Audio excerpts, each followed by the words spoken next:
ফাঁকা বিচারালয়, জটলা নেই আদালত প্রাঙ্গণেও। কিন্তু থেমে নেই বিচার কার্যক্রম, বরং আগের চাইতেও দ্রুত গতিতে এবং সাবলীলভাবেই চলছে বিচার কার্যক্রম। এমনটি জানালেন আদালত প্রাঙ্গণের সংশ্লিষ্টরা। দেখেন, একজন আইনজীবী হিসেবে আমি এই কোর্টকে সাধুবাদ জানাই। কি কারণে? কারণ আমরা চেম্বারে বসে এখন খুব সহজে মামলা ফাইল করতে পারতেছি। জাস্ট এখান থেকে এসে আমরা রেজিস্ট্রেশন করে নিচ্ছি, তারপর আমরা চেম্বারে বসে আমরা ফাইল আপলোড দিতে পারছি, যে কোনো ডকুমেন্টস আমরা পিডিএফ করে আপলোড দিতে হচ্ছে। এদের আমাদের কাজগুলো খুব সহজ এবং তাড়াতাড়ি হচ্ছে। আমূল পরিবর্তন দেখতে পাচ্ছি। দেখেন, আগে কিন্তু এই কোর্টগুলোতে খুব ভিড় থাকতো, বাদী বিবাদী উভয় পক্ষের আসতে হইতো, এখন কেউই আসতে হয় না। কোর্ট পুরো সম্পূর্ণ খালি। কারণ কি, খুব দ্রুতই আমরা হাজিরা, সকালবেলা হাজিরা দিতে পারতেছি, খুব দ্রুতই আমরা আমরা কিন্তু চেম্বারে বসে হাজিরা প্রদান করতে পারতেছি এবং জুম কলের মাধ্যমে তাদের সাক্ষী প্রদান করতে পারতেছে।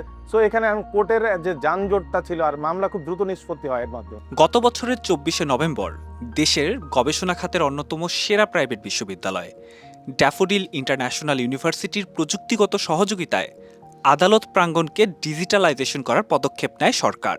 তারপর থেকেই বদলে যায় চিরচেনা আদালত দোরগোড়ার অস্থিরতা। বাংলাদেশ পরিচিত হয় ই-ফ্যামিলি কোর্ট নামের দেশের প্রথম পূর্ণাঙ্গ ডিজিটাল কোর্ট ম্যানেজমেন্ট ও কেস অটোমেশন সলিউশনের সাথে। এতেই পাল্টাতে থাকে চিত্র, আর স্বচ্ছতা বাড়ে বিচার কার্যক্রমের। আহাজারি কমে ভুক্তভোগী বাদীদের, সেই সঙ্গে আদালত পাড়ার ব্যবস্থাপনায় আসে আধুনিকতার ছোঁয়া। মামলা পরিচালনা, শুনানি, কাগজপত্র জমা দেয়া থেকে একদম রায় পর্যন্ত সবকিছুই হচ্ছে আজকে তথ্য প্রযুক্তি ব্যবহারের মাধ্যমে।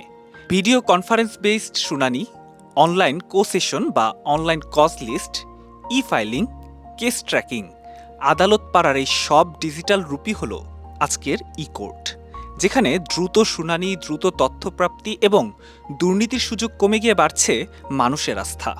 তাছাড়া পারিবারিক মামলা নিষ্পত্তিতে ই-ফ্যামিলি কোর্ট প্ল্যাটফর্মটি সামাজিকভাবে হেয় প্রতিপন্নের শিকার হওয়া বাদীর সংখ্যা কমাচ্ছে বলে দাবি করছেন আদালত সংশ্লিষ্টরা। এখানে অনেক ট্রান্সপারেন্সি এসেছে, মিডলম্যানদের যে কোনো ধরনের সুবিধা নেওয়ার সুযোগটা এখন আর নেই।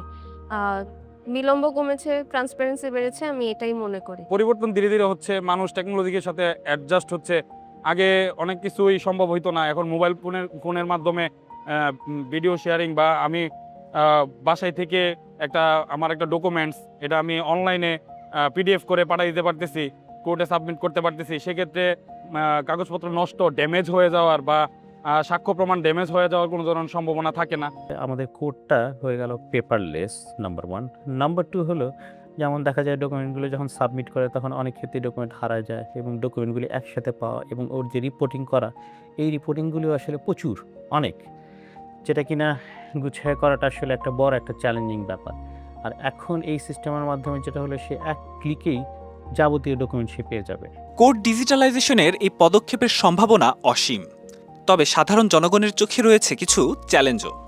সরকারের সদিচ্ছার সঙ্গে বেসরকারি খাতের ড্যাফোডিল ইন্টারন্যাশনাল ইউনিভার্সিটি যেমন সমন্বয় করে হয়েছে এই নতুন সূচনা, তেমনি দেশের বিচার ব্যবস্থাপনার সঙ্গে সাধারণ জনগণ ও ভুক্তভোগীদের দূরত্ব কমিয়ে বাড়াতে হবে এই ই কোর্টের ব্যবহার, এবং নজর দিতে হবে এর প্রযুক্তিগত ও ব্যবহারিক জটিলতা নিরসনে।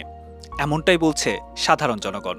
কোর্টের ব্যবস্থাটা যেভাবে আমি বুঝতেছি, যদি অনলাইন হয়, অনলাইন হইলে কিছুটা সুবিধা আছে, কিছুটা অসুবিধা আছে। যেমন সুবিধাটা হলো যে আমরা ঘরে বসে অনেক সময় অনেক কিছু জানতে পারতেছি, আমার মামলা সম্বন্ধে আমি নিজের ব্যাপারটা জানতে পারতেছি।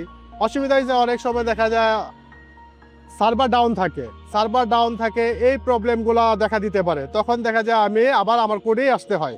তো ঘুরে ফিরে সমানই আমি মনে করি, বেশি একটা ডিফারেন্স আমি দেখতেছি না। সব কিছু সলভ হয়ে যায়, তাহলে বিষয়টা খুব সহজ হয়ে যায়।